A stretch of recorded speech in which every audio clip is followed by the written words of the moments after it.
Oke guys, kembali lagi bersama Reci Update yang selalu setia akan memberikan informasi terbaru seputar pemilu 2024.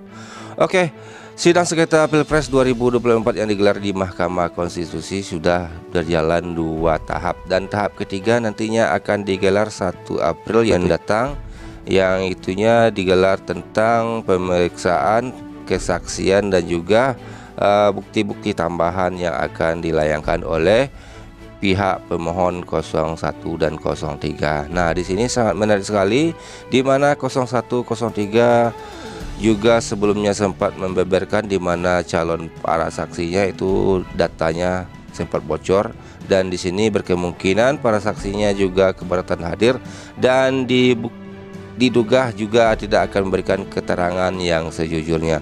Namun di sini sangat menarik sekali di mana salah satu saksi mereka merupakan salah satu anggota Kepolisian Republik Indonesia yang menjabat sebagai Kapolda, itu sampai saat sekarang belum mendapatkan izin dari Kapolri. Oke, seperti apa cuplikan videonya, langsung saja kita cek di video yang satu ini.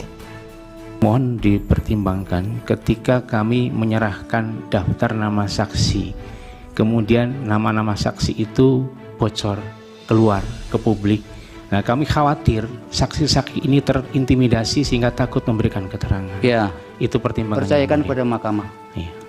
Insya Allah tidak bocor, kecuali Anda sendiri yang bocorkan. Ketua Tim Hukum Amin, Ari Yusuf Amir, mengatakan timnya akan meminta majelis menghadirkan menteri seperti Menteri Keuangan dan Menteri Sosial. Ari mengatakan Menteri Keuangan Sri Mulyani bisa bersaksi soal penggunaan anggaran, sementara Menteri Sosial Tri Risma hari ini bisa bersaksi menjelaskan soal penyaluran bansos. Ari bilang bisa tidaknya menteri dihadirkan sebagai saksi akan tergantung pada majelis hakim. Negara kita evaluasi bulanan. Menerima atau tidak, karena kami tidak punya kemampuan untuk menghadirkan menteri-menteri tersebut. Tapi ini hal yang penting sebetulnya untuk membuka cerita fakta sebenarnya. Bagaimana tentang misalnya Menteri Keuangan, penggunaan anggaran negara kita, bagaimana tentang Menteri Sosial, penyaluran bansos-bansos kita. Itu penting sekali sebetulnya supaya masyarakat tahu dan kita betul-betul bisa memahami secara utuh, dan sehingga yang tadi kami sampaikan di awal tentang terjadinya pengkhianatan konstitusi, MK sebagai penjaga konstitusi kita dapat memberikan putusan yang seadil-adilnya. Kapolda saya nggak mau menyebutkan siapa ya, tapi yang saya kecewa adalah Kapolri melarang Kapolda untuk menjadi saksi. Berarti memang benar ada Kapolda. Persoalan mereka mencoblos tanggal 14 Februari itu ditentukan pada masa kampanye. Apakah itu melalui intervensi kekuasaan, apakah melalui politisasi bansos, kriminalisasi terhadap kepala desa, itu semua mendikte pemilih, menuntun pemilih untuk memilih paslon yang ditentukan. Nah, inilah yang membuat saya cemas dan khawatir ya, kalau melihat proses macam ini tidak diusahakan. Nah, saya sebagai deputi hukum ya, dari paslon 03 Ganjar itu ikut kampanye ke beberapa tempat. Nah, saya tidak pernah percaya bahwa kenapa Ganjar itu tidak bisa menang di Bali, padahal itu stronghold-nya PDIP. Kenapa Ganjar kalah di Jawa Tengah? Kenapa Ganjar kalah di Sulawesi Utara? Itu unbelievable. NTT juga. Jadi buat saya, there is something wrong with the election. Ada yang salah dengan proses pemilihan. Tahun ini 2024 bansos di dalam APBN kita nilainya 496 triliun. Jadi beda 20 triliun. Ini tentu nanti realisasi dan perkembangannya akan terus kita monitor. Tapi poin saya, angka 476 tahun lalu, 496 tahun ini adalah di dalam Undang-Undang APBN.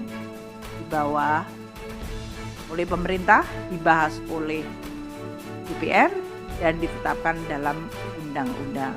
Sehingga kalau pemerintah menggunakan APBN itu adalah uang anggaran pendapatan belanja negara, di mana sumbernya juga disetujui DPR, penggunaannya juga disetujui DPR. Kok Bu Risma nggak diajak Jokowi sih bagi-bagi bansos?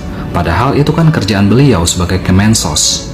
Masa harus banget sekelas Presiden Jokowi yang harus turun gunung untuk bagi-bagi bansos? Kayak nggak ada hal yang lebih strategis saja yang harus dilakukan seorang presiden. Apa ini sebabnya Bu Risma curhat kalau suasana rapat di kabinet saat ini tidak nyaman? Karena yang diajak bagi-bagi bansos mendekati pemilu itu malah Menteri BUMN Erick Thohir, Menko Ekonomi Erlangga, Menteri Perdagangan Zulhas, Menteri PUPR Basuki, sampai Dirut Bulog dan Kepala Bappenas juga. Semoga ini nggak ada hubungannya ya dengan politik, apalagi pemilu. Kan bansos itu duit rakyat. Jangan sampai kalian berpikir itu bansos dari Jokowi atau dari siapapun. Itu tuh duit dan hak kalian ya. Saya melihat bahwa profesionalitas yang ditujukan oleh Ibu Menteri Sosial sudah sangat luar biasa di tengah tahun politik, tetapi mampu berdiri secara baik untuk bisa menjelaskan kepada masyarakat bahwa yang namanya bantuan sosial itu harus diletakkan dalam konteks yang objektif, profesional, dan memang dibutuhkan oleh masyarakat.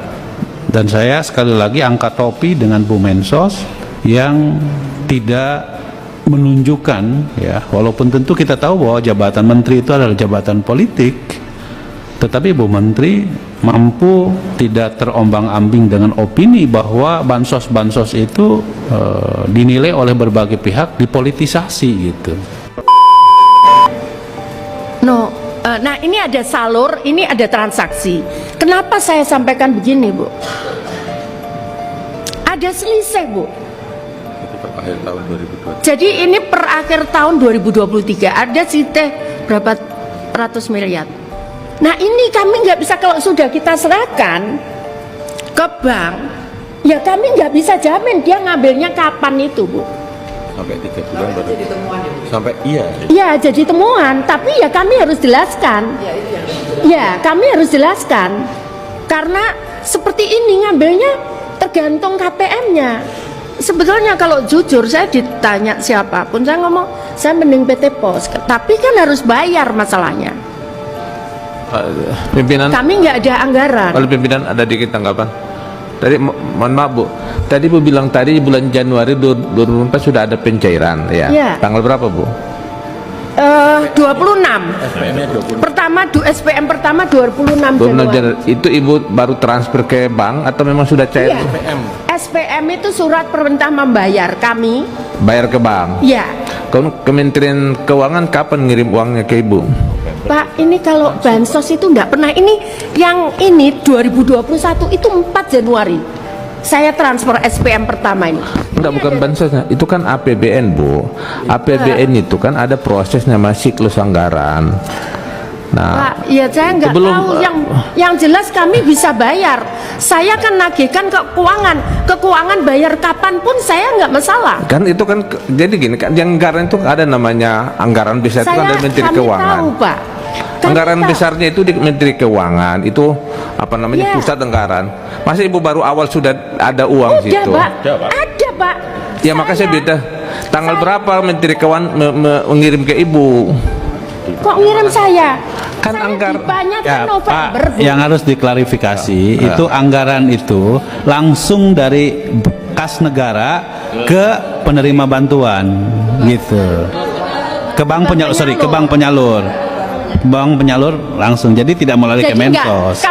Kami itu Pak megang uang besar itu seperti akuarium ikan dalam, kita bisa lihat nggak bisa pegang.